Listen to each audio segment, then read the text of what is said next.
नमस्कार, आप देख रहे हैं SPN9 न्यूज और मैं हूं आपके साथ मनीष कुमार सैनी। दिल्ली में नई सरकार के गठन के बाद पहली विधानसभा सत्र का 27 फरवरी को आखिरी दिन होगा। 3 दिवसीय इस सत्र के 2 दिन काफी हंगामेदार रहे।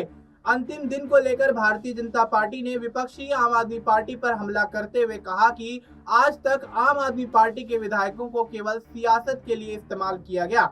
दिल्ली बीजेपी अध्यक्ष वीरेंद्र सचदेवा ने आम आदमी पार्टी के विधायकों से अपील की है कि वे संवैधानिक व्यवस्थाओं को समझें और दिल्ली विधानसभा की कार्यप्रणाली को सही तरीके से चलाने में अपना योगदान दें।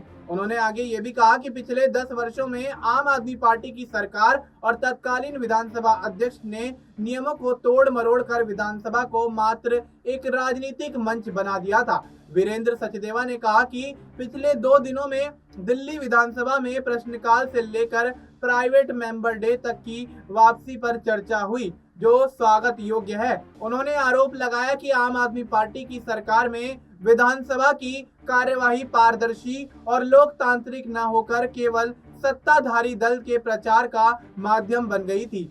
आगे वीरेंद्र सचदेवा ने यह भी कहा कि विपक्षी दलों के विधायकों को अपनी बात रखने तक का मौका नहीं दिया जाता था।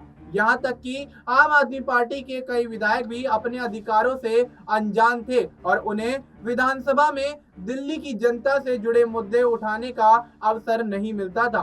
भारतीय जनता पार्टी के प्रदेश अध्यक्ष ने आगे ये भी कहा कि आपके विधायकों को पिछले 10 वर्षों में संविधान नहीं बल्कि अराजकता का पाठ पढ़ाया गया। अब समझ में आ गया है कि वे समझे हैं कि विधानसभा और सरकार को संवैधानिक व्यवस्था के तहत कैसे चलाया जाता है। उन्होंने यह भी कहा कि विधानसभा सत्रों का सूत्रवासना न करके संवैधानिक प्रक्रियाओं का उल्लंघन किया गया, जिससे विधानसभा का कामकाज प्रभावित होता हुआ दिखाई दिया।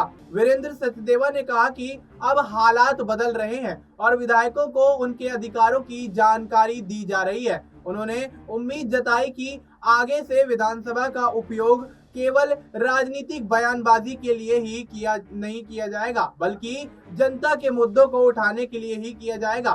साथ ही आपको यहाँ ये भी बता दें कि दिल्ली की राजनीति में यह विवाद कोई नया नहीं है। 2015 में पहली बार पूर्ण बहुमत से सत्ता में आने के बाद आम आदमी पार्टी की सरकार पर विधानसभा में नियमों का पालन न करने और विपक्ष की आवाज को दबाने के आरोप लगते रहे हैं। बीजेपी के विधायकों को कई बार निलंबित भी किया गया था। अब जब नई सरकार ने अपना कार्यभार संभाला है तो विधानसभा की कार्यप्रणाली में बदलाव की उम्मीद जताई जा रही है। बीजेपी अध्यक्ष ने भी इस बदलाव का समर्थन किया और उम्मीद जताई कि अब विधानसभा सही ढंग से काम करेगी। अब ऐसे में देखना यही होगा कि जिस तरह से वीरेंद्र सचदेवा यहाँ विधानसभा के कार्यों को लेकर और यहाँ विपक्ष की आवाज को दबाने को लेकर जिस तरह से मुखर होकर बोलते हुए नजर आ रहे हैं, तो आम आदमी पार्टी या यूं कहें कि विपक्षी दल का इस मुद्दे पर क्या कुछ यहाँ पर रिएक्शन रहेगा, ये देखना दिलचस्प होगा। फिलहाल आपको इस मुद्दे पर क्या कुछ लगता है,